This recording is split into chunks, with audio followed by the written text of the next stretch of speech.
नमस्कार, new Bharat news में आपका स्वागत है। 3 खबर बता रहा हूं, बड़ी जागरूक खबरें हैं। पहली खबर है, कोविड के बाद से मीडिया में हार्ट अटैक की खबरें छपने लगी है। अगर इन खबरों के कारण आप अपने स्वास्थ्य और एक उम्र में चेकअप कराने को लेकर सतर्क हो रहे हैं तब तो अच्छी बात है, लेकिन तरह तरह के भ्रम में उलझते जा रहे हैं तो फिर खुद को रोकिए। राष्ट्रीय अपराध शाखा ब्यूरो NCRB के आंकड़े बता रहे हैं कि 2022 में 32,000 से ज़्यादा अधिक मौतें केवल हार्ट अटैक से थी। क्या यह संख्या बहुत ज़्यादा है? अगर ये कम भी हो तो भी आपको समय पर डॉक्टर से संपर्क करना चाहिए और 40 की उम्र के बाद चेकअप कराते रहना चाहिए। इस रिपोर्ट में कई चिंताजनक आंकड़े सामने आए हैं। फ्रॉड के मामले बढ़े हैं, महिलाओं के खिलाफ अपराध बढ़ गए हैं, दहेज के मामले चौंकाने वाले हैं। तो NCRB के ये आंकड़ों के केवल सरकार की व्यवस्था की खामियों का आंकड़ा नहीं है, समाज के खोखलेपन का भी है।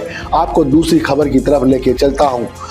वो सबसे महत्वपूर्ण खबर है। आपको पता चलेगी आपको जो पेसमेकर लगा है वो नकली है, उसकी जरूरत नहीं थी फिर भी डॉक्टर ने लगा दिया। तो इस खबर को सुनते ही आप क्या करेंगे? उत्तर प्रदेश के इटावा में 600 नकली पेसमेकर लगाने वाले एक डॉक्टर गिरफ्तार हुए हैं। इनका नाम डॉक्टर समीर सर्राफ है। फिलहाल ये जेल में है, मगर सबसे जरूरी है कि आपात रूप में उन लोगों की जांच हो जिन्हें डॉक्टर समीर सर्राफ ने नकली पेसमेकर लगाए हैं, क्योंकि पुलिस ने कहा है कि 200-250 लोग प्रभावित हुए, करीब 250 लोग प्रभावित हुए। अब प्रभावित का मतलब यहाँ स्पष्ट नहीं हो पा रहा है। क्या इनकी मौत हो गई है या इन्हें दूसरी बीमारियों ने जकड़ लिया है? इस डॉक्टर ने फर्जी तरीके से कमाई करके विदेशों की यात्राएं की है, काफी पैसा कमाया होगा। अस्पताल में लापरवाही के मामलों के कारण ही एक व्यक्ति जब भर्ती होता है तब सारा खानदान अस्पताल दौड़कर पड़ता है, अस्पताल की दौड़ लगाने लगता है, अस्पताल में इकट्ठा हो जाता है। ठीक यही हाल थानों का है। मतलब इन दोनों जगहों पर इतनी मनमानी है कि आप नागरिक जान गंवा देता है लेकिन जेल में सड़ जाता है, मगर कभी नहीं जान पाता है कि सही इलाज क्या था, उसका कसूर क्या था।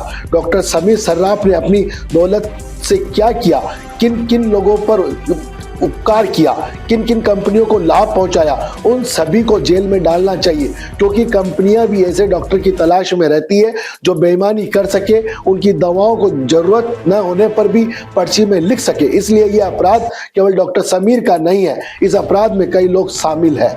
तीसरी खबर बता रहा हूं, वो भी बड़ी रोचक है। जब देश में महंगाई बढ़ जाए, बेरोजगारी बढ़ जाए तो वही बेस्ट टाइम होता है युवाओं को लेक्चर देने का।